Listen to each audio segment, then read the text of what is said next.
Hello friends, मैं Dinesh Kumar Pandey fitter theory class में आपका स्वागत करता हूं। आज का हमारा टॉपिक है सरफेस हार्डनिंग ऑफ स्टील, इस्पात की सतह का कठोरण। इसमें हम कुछ चीज़ों के बारे में पढ़ेंगे, जैसे केस हार्डनिंग का प्रयोजन, कार्बोराइजिंग का प्रयोजन, द्रव कार्बोराइजिंग का प्रयोजन, गैस कार्बोराइजिंग का प्रयोजन। चलिए तो सबसे पहले शुरुआत करते हैं जानकारी के साथ। अच्छी सेवा दशाओं, सर्विस कंडीशन एवं लंबे जीवन, लॉन्गर लाइफ के लिए अधिकांश अवयवों में कठोर टूट फूट रोधी ऊपरी सतह तथा चीमड़ फटका रोधी आंतरिक भाग होने चाहिए। इन विभिन्न गुणों से युक्त एक ही टुकड़े को सतह कठोरण से बनाया जा सकता है। सतह कठोरण के क्या कारण हैं? Types of surface hardening. Case कठोरण, ये सतह कठोरण के कौन कौन से प्रकार हम यहाँ पे पढ़ने जा रहे हैं। पहला है केस कठोरण, जिसको हम केस हार्डनिंग कहते हैं। फिर नाइट्राइडिंग, ज्वाला कठोरण, प्रेरण कठोरण। तो चलिए केस हार्डनिंग के बारे में पढ़ लेते हैं। इस विधि द्वारा कठोरण किए जाने वाले पुर्जों को 0.15% कार्बन वाले इस्पात का बनाया जाता है। कितने प्रतिशत कार्बन वाले इस्पात का बनाया जाता है? 0.15% कार्बन वाले इस्पात का, ताकि वे सीधे कठोरण से प्रभावित नहीं होती। उपचार होने वाली इस्पात की सतह की परत, सरफेस लेयर में कार्बन की मात्रा 0.9% तक बढ़ जाती है। जब कार्बोराइज इस्पात की तप्त करके बुझाए कैसे जाते हैं? क्विंचिंग द्वारा। तो उसकी केवल ऊपरी सतह की प्रतिक्रिया करेंगे तथा उसका आंतरिक भाग मुलायम, सॉफ्ट एवं चीमड़ ही बना रहेगा। फिगर नंबर आप 1 में देख सकते हैं। ये देखिए इस तरह से, the outer surface absorb carbon and becoming high carbon steel. जो बाहरी सरफेस है केस हार्डनिंग में क्या होगी? ज़्यादा कार्बन का एब्जॉर्बेशन करेगी, ज़्यादा एब्जॉर्ब करेगी कार्बन को, और क्या हो जाएगी? हाई कार्बन स्टील में ज़्यादा कठोर बन जाएगी। The core remain as low carbon steel. जो अंदर रहेगा वहाँ कार्बन की मात्रा कम रहेगी, तो चीमड़पन बना रहेगा, जैसा कि आप यहाँ पे देख पा रहे हैं। ठीक है। फिर है after heating the working has high carbon case which can be hardened. ठीक है।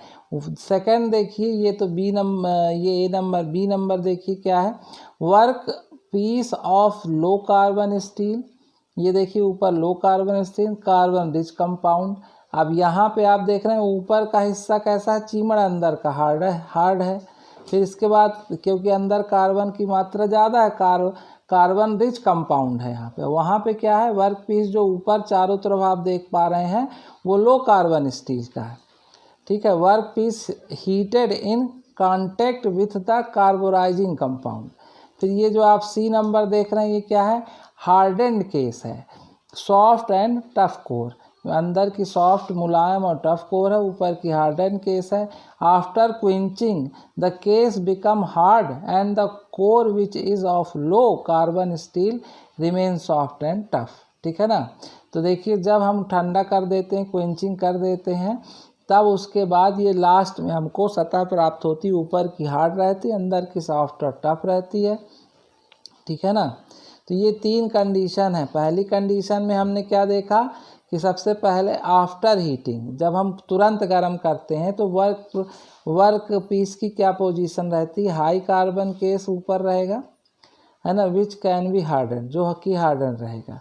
तो दूसरी उस पर क्या ये दूसरी पहली कंडीशन ये थी आपकी A number, work piece heated in contact. ये पहली कंडीशन समझ लीजिए, ये दूसरी कंडीशन है, और देन ये तीसरी कंडीशन है। ठीक है ना। पहले में वर्क पीस को हम गर्म करते हैं, ठीक है ना, कार्बोराइजिंग कंपाउंड के साथ। ठीक है ना। ये कार्बोराइजिंग कंपाउंड के साथ गर्म हुआ। दूसरी कंडीशन में गर्म होने पर क्या रहेगा? ये ऊपर का हार्ड होगा, नीचे का, है ना, लो कार्बन। अभी ये तीसरी फाइनल कंडीशन। ठीक है। ऊष्मा, अब ये देख लीजिए यहाँ पर कार्बोराइजिंग, जिसमें सतह पर कार्बन की मात्रा होती है। ऊष्मा उपचार, इसमें आंतरिक भाग शीघ्रता आंतरिक भाग शोधित और सतह कठोर होती है। कार्बोराइजिंग क्या है देख लीजिए। इस संक्रिया में इस्पात को कार्बन से भरपूर वातावरण में उचित ताप क्रम तक गर्म किया जाता है तथा वांछित गहराई तक कार्बन का प्रवेश हो जाने तक उसी तापक्रम पर रखा जाता है। कार्बन को ठोस, द्रव अथवा गैस के रूप में प्रयोग किया जाता है। सभी स्थितियों में इन पदार्थों से निकलने वाली कार्बन युक्त गैसें 880 डिग्री से 930 डिग्री सेंटीग्रेड तक तापक्रम पर कार्यखंड की सतह में प्रवेश कर जाती हैं। ठीक है ना। कितना टेम्परेचर बताया गया, आप यहाँ इसको अंडरलाइन कर लीजिए, 880 डिग्री से 930 डिग्री तक। ठीक है। इसके बाद ये देखिए यहाँ पे आपके सामने फिगर नंबर 3 दिया हुआ है, पैक कार्बोराइजिंग दिया हुआ है। इसको ध्यान से देखिए। इसमें एक साइड टेम्परेचर दिया हुआ है, नीचे side percentage of carbon in the steel दिया हुआ है। देख सकते हैं यहाँ पर कोर रिफाइनिंग दिया हुआ है, कार्बोराइजिंग की कंडीशन दी हुई है। टेम्परेचर की मात्रा 900 से 1000 के बीच दिखाई दे रही है। कार्बन की मात्रा 0.2 से कम दिखाई दे रही है। ठीक है ना। और यहाँ पे देख लीजिए टेम्परिंग की कंडीशन क्या है। टेम्परिंग में आप देखोगे तो जो टेम्परेचर है वो 300 डिग्री से नीचे का है, 300 और 200 के बीच का है। और रिफाइनिंग द केस में आप देख सकते हैं यहाँ पे टेम्परेचर 800 से 700 के बीच का दिखाई दे रहा है। तो इस तरह से ये आपका जो है केस हार्डनिंग टेम्परेचर है यहाँ पर। ठीक है ना। इसके बाद इसी को हम अब आगे पढ़ने जा रहे हैं हम पैक कार्बोराइजिंग।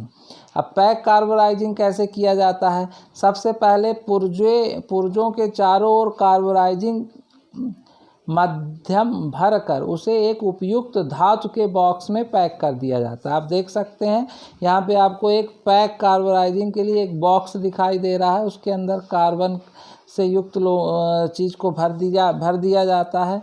अंदर आग भर दी जाती, फायर क्ले है ना, हैंडल लगा हुआ है, LED लिड लगी हुई है, मेटल बॉक्स लगा हुआ है। यहाँ देख सकते हैं आप वायर लगा हुआ है। तो पढ़ लेते हैं। बक्से के ढक्कन को बंद करके अग्नि मिट्टी फायर क्ले से सील कर दिया जाता है। ठीक है ना। तथा तार के टुकड़ों से भली भांति बांध दिया जाता है ताकि बक्से से ना तो कोई गैस बाहर आए और ना ही कोई हवा भीतर जाए। इस प्रकार उसे डीकार्बोराइजिंग से बचाया जा सकता है। कार्बोराइजिंग पदार्थ के रूप में लकड़ी, हड्डी, चमड़ा अथवा चारकोल हो सकता है तथा प्रक्रम को तेज करने के लिए उसमें बेरियम कार्बोनेट जैसे शक्ति देने वाले तत्व को मिलाया जाता है। ठीक है ना। आप देख सकते हो फिगर नंबर 4 में relative rate of carburizing with different solid carbo. तो ये एक डायग्राम यहाँ पे दिया हुआ, इसको भी अध्ययन कर लेंगे अपन। ये देखिए ये क्या है, character charter leather wood charcoal है ना, barium carbonate and wood charcoal highly energise. देखिए ज़्यादा तेज़ी से है ना, डेप्थ ऑफ केस ज़्यादा तेज़ी ये वर्क करेगा। टाइम इन आवर यहाँ घंटे दिया हुआ है। यहाँ पे depth of case in mm दिया हो कि जितना ज़्यादा टेम्परेचर है ना बढ़ेगा अंदर की तरफ उतना कार्बन की मात्रा ये करेगा। ठीक है ना। तो ये ज़्यादा तेज़ी से वर्किंग के लिए है। आगे देख लेते हैं द्रव कार्बोराइजिंग, लिक्विड कार्बोराइजिंग। तप्त लवण के कुंड में कार्बोराइजिंग की जा सकती है। सोडियम कार्बोनेट, सोडियम साइनाइड तथा बेरियम क्लोराइड कार्बोराइजिंग लवण है। कार्बोराइजिंग के तापक्रम तथा केस की गहराई उसमें मिले साइनाइड की मात्रा पर निर्भर होती है। लवण कुंड में कार्बोराइजिंग करना एक तेज विधि है, परंतु यह सदैव ठीक नहीं होता क्योंकि सतह से कोर की ओर कार्बन की परिवर्तनशील मात्रा असंगत उत्पन्न करती है। यह पेटी भसकने की प्रवृत्ति को बढ़ावा देती है। यह पतले केस के लिए उपयुक्त है। लगभग 0.25 mm गहरा। इसका मुख्य लाभ यह है कि यह एक तेज विधि है जिसमें तपतन शीघ्रता से होता है, विरूपण कम से कम होता है तथा यह उत्पाद के लिए उपयुक्त है। ठीक है ना। गैस कार्बोराइजिंग कार्य को किसी गैस रोधी धारक में रखते हैं। कार्य मतलब जिस वर्कपीस को हमको बनाना है, जो किसी उपयुक्त भट्ठी में रख कर तप्त करते हैं अथवा भट्ठी को ही पेटी के रूप में प्रयोग किया जाता है। कार्बोराइजिंग गैस मीथेन या प्रोपेन को पेटी में प्रवेश कराया जाता है तथा बाहर निकालने वाली गैस का निस्सारण किया जाता है। कार्बोराइजिंग गैस को केस में प्रवेश कराया जाता है तथा बाहर निकालने वाली गैस का निस्सारण किया जाता है। कार्यखंड रखे वाले धारक में सीधे मीथेन अथवा प्रोपेन गैस भेजी जाती है। कौन सी गैस भेजी जाती है? मीथेन और प्रोपेन। सतत कार्बोराइजिंग प्रक्रम में कार्बोराइजिंग, बुझाना, क्विंचिंग तथा टेम्परिंग प्रक्रम एक क्रम में एक ही बंद भट्ठी में होते रहते हैं, क्योंकि जॉब एक से क्रिया के बाद दूसरे के लिए कन्वेयर पर आगे बढ़ता है ना। जब हम ऐसी भट्टी पर रहते हैं तो वहाँ कन्वेयर की व्यवस्था रहती है, तो पूरा एक ही साथ प्रक्रम चलता रहता है। फिगर 5 में कार्बोराइजिंग से तैयार काट सेक्शन की संरचना का प्रतीत अपीयरेंस को प्रदर्शित किया गया। आप देख सकते हैं ये किस तरह की इसकी आंतरिक संरचना रहती है। सरफेस है, ऑल पियरलाइट है, फिर फेराइट है। इस तरह की इसकी संरचना रहेगी। माइक्रो स्ट्रक्चर दिया हुआ है। ऊष्मा उपचार हीट ट्रीटमेंट के बारे में थोड़ा सा पढ़ लेते हैं। कार्बोराइजिंग समाप्त होने के बाद उसकी सतह पर लगभग 0.9% कार्बन तथा आंतरिक भाग में लगभग 0.15% ही कार्बन होता है। केस से कोर की ओर धीरे धीरे कार्बन की मात्रा मोटी संरचना वाली होती जाती है तथा पर्याप्त चीमड़पन पाने के लिए उसे शोधित करना चाहिए। केस तथा कोर के मध्य कार्बन की मात्रा धीरे धीरे बढ़ती है। लंबे समय तक हीटिंग के कारण कोर मोटे हो जाएंगे और एक उचित चीमड़पन का उत्पादन करने में उसे शोधित करना चाहिए। कोर को शोधित करने के लिए कार्बोराइज्ड इस्पात 870 डिग्री सेंटीग्रेड को तक पुनः तप्त करके काफ़ी समय तक उसी ताप पर रखा जाता है, जिससे संरचना की एक रूपता बन सके तथा फिर उसे तेजी से ठंडा किया जा सके, ताकि शीतलन के दौरान ग्रेन वृद्धि ना हो पाए। अब देखिए, इस तपतन में तापक्रम को केस के लिए उपयुक्त तापक्रम से काफ़ी ज़्यादा रखा जाता तथा इसलिए बहुत ज़्यादा भंगुर मार्टेनसाइट उत्पन्न होता है। बहुत ज़्यादा भंगुर क्या होता है? मार्टेनसाइट। तत्पश्चात केस तथा कोर की बाहरी परतों को शोधित कर लेना चाहिए। केस के अनुसार 760 डिग्री सेंटीग्रेड तक इस्पात के पुनः तप्त करके तथा उसे बुझाकर शोधन किया जाना चाहिए, टेम्परिंग। अंत में केस को 200 डिग्री सेंटीग्रेड पर टेम्परिंग करके बुझाने से उत्पन्न प्रतिबल दूर किया जाता है। यदि पुर्जे को झटका नहीं सहना तो क्रोड की सतह को शोधित करना व्यर्थ होता है। इस परिस्थिति में सतह पर मोटा मार्टेनसाइट कठिनाई नहीं उत्पन्न करता और इस प्रकार पुर्जों को कार्बोराइजिंग के बाद सीधे ही बुझाया जा सकता है। फिगर नंबर 6 में आप देखेंगे केस हार्डनिंग से तैयार पुर्जों के अनुप्रस्थ काट की संरचना के प्रतीक को प्रदर्शित किया गया है। ये देखिए, सरफेस है, मार्टेनसाइट है, टोरेस्टाइट है, पियरलाइट है और फेराइट है। ये सारी संरचना को ध्यान से देखिए। यहाँ पे इसका माइक्रो स्ट्रक्चर दिया हुआ है। अगला जो हम यहाँ पे पढ़ेंगे वो क्या पढ़ेंगे?